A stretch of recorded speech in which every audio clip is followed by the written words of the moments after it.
నమస్తే మిత్రులారా, అందరూ ఎలా ఉన్నారు? బాగున్నారని అనుకుంటున్నాను. మనందరికీ నేను చెప్పబోయే కథ చాలా అవసరమైనది.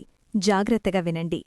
ఈ కథ మనందరి జీవితానికి చాలా దగ్గరైన ఒక సమస్య గురించి. అదే అతిగా ఆలోచించడం. చిన్న విషయమైనా మనసులో భారంగా మారితే జీవితం ఎలా ఆగిపోతుందో ఈ వీడియోలో మీరు చూడబోతున్నారు. ఆలోచనల బరువు.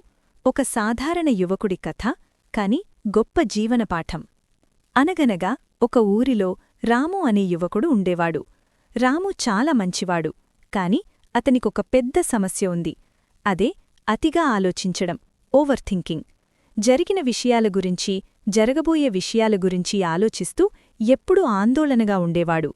ఒకరోజు రాము తన సమస్య పరిష్కారం కోసం ఆ ఊరిలో ఉన్న ఒక జ్ఞాని దగ్గరికి వెళ్లాడు.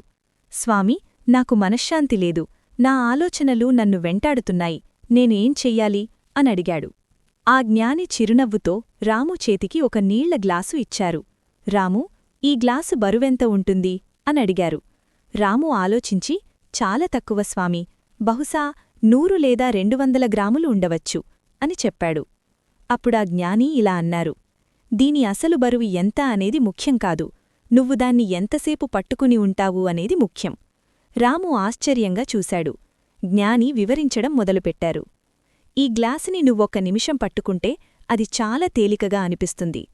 అదే గ్లాసుని 1 గంటసేపు పట్టుకుంటే నీ చెయ్యి నొప్పి పుడుతుంది. కాని అదే గ్లాసుని రోజంతా పట్టుకుని ఉంటే నీ చెయ్యి మొద్దుబారిపోయి తీవ్రమైన బాధ కలుగుతుంది, అవునా? అవును స్వామీ అన్నాడు రాము. జ్ఞాని కొనసాగించారు. చూసావా రాము, గ్లాసు బరువు మారలేదు, కాని నువ్వు దాన్ని పట్టుకున్న సమయం పెరిగే కొద్దీ అది నీకు పెద్ద బరువుగా మారింది. మన ఆలోచనలు కూడా అంతే. ఒక సమస్య గురించి కాసేపు ఆలోచిస్తే పర్వాలేదు, దాని గురించి ఎక్కువసేపు ఆలోచిస్తే అది మనసుకు బాధ కలిగిస్తుంది. రోజంతా అదే ఆలోచనను మోస్తూ ఉంటే అది నిన్ను మానసికంగా కుంగదీస్తుంది. నీ జీవితంలో ముందుకు వెళ్లలేవు. ఈ కథబట్టి మనకర్థమైందేమిటంటే, అతిగా ఆలోచించడం మంచిది కాదు. గతంలో జరిగిన విషయాలను లేదా భవిష్యత్తు భయాలను మనసులో మోయడం మానేయాలి.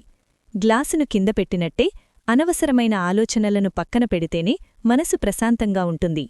సరే మిత్రులారా, మరొక మంచి విషయంతో మళ్ళీ కలుద్దాం.